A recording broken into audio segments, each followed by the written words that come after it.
Hello guys, good morning. So, tanaw nga akong kuting guys. Nagkaon pala siya og balalit guys. Sa ako pang kamot oh. Ayan, naiinggit siya dahil yan ang kinakain ko. Tapos ayan, sige panguhit na po. Hindi na ako siya itagaan. Sumukaon pa di siya. Wow. Kain di siya eh. Balalit din siya guys. Wow. Busin mo yan ha.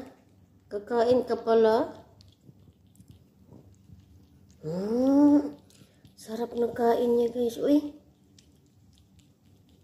Grabe sa ako pang kamot oh. Wow. Mashallah Mingming. Wow, kain siya ng balalit. Agoy. Nahagbong. Uy. Wow. Dali, kain na.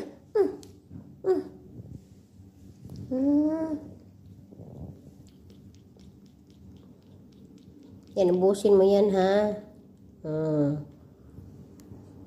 Kain pala siya ng